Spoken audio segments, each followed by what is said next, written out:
দেখুন, পাকিস্তান যখন থেকে জন্ম হয়েছে তখন থেকে হিংসা তাদের রাজনীতি, উগ্রপন্থী আতঙ্কবাদ তাদের রাজনীতি, আর ভারতের পিছনে লেগে থাকাটা তাদের রাজনীতি।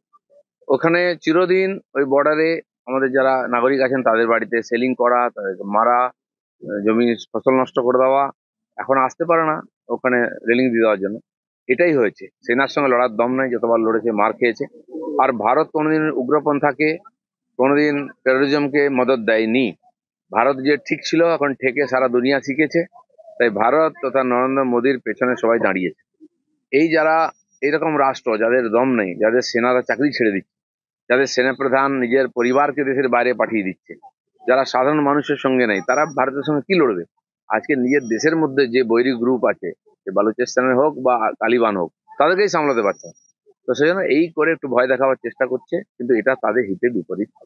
পশ্চিম দিকের দেশের এই আচরণের পাশাপাশি আমাদের পূর্ব দিকের প্রতিবেশী তারাও কিন্তু যথেষ্ট নেতিবাচক মনোভাব দেখাচ্ছে ভারতের প্রতি, এবং তারা নৈতিকভাবে সোশ্যাল মিডিয়াতে হোক, বিবৃতির মধ্যে দিয়ে হোক, তারা কিন্তু পাকিস্তানকে প্রচন্ড সমর্থন জানাচ্ছে। দেখুন, তারা ভুলে গেছে কয়েক হাজার সৈন্যের প্রাণের বিনিময়ে এই বাংলাদেশকে আমরা স্বাধীন করেছিলাম, তাদের মা বোনেদের ইজ্জত বাঁচিয়েছিলাম।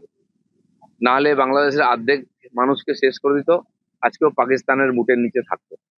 এরা নেমো খারাম, কিন্তু প্রশ্নটা হচ্ছে খালি ভারত নয়, এটা ইসলামের নামে সারা দুনিয়াকে এক করার চেষ্টা হচ্ছে। তাই তুর্কি চলে আসছে ওদের সঙ্গে, বাংলাদেশ চলে যাচ্ছে।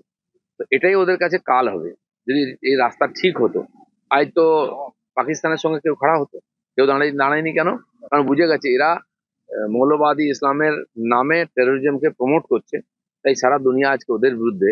তাদেরকে ভাতেও মারা হচ্ছে, তাদেরকে হাতেও মারা হবে। কিছুটা সুর নরম করে মুখ্যমন্ত্রী মমতা বন্দ্যোপাধ্যায় কালকে জানিয়ে দিয়েছেন যে কেন্দ্রীয় স্বরাষ্ট্রমন্ত্রী অমিত শাহের নেওয়া প্রতিটি পদক্ষেপে কাঁধে কাঁধ মিলিয়ে পশ্চিমবঙ্গ সরকার কাজ। সেটা তো রাজনৈতিক স্টেটমেন্ট। উনি জানেন এর বিরোধিতা করলে মানুষ তাদেরকে ধুইয়ে দেবে। আজ কমিউনিস্ট পার্টি কোনোদিন পাকিস্তানের বিরুদ্ধে বলে না। আমরা দেখে আসছি 75 বছর ধরে পাকিস্তানের অত্যাচার টেরোরিজম বলেনি। কংগ্রেসও বলবে না, কংগ্রেসের নেতারা পাকিস্তানের পক্ষে বলবে। পাকিস্তানের সুর আর কংগ্রেসীদের সুর এক হয়ে যাবে। তারই বাই প্রোডাক্ট টিএমসিরও সুর সেরকমই। আজকে জনগণের যে সেন্টিমেন্ট, জনগণের চাপে তাদেরকে মেয়ে মেয়েকে বলতে হচ্ছে।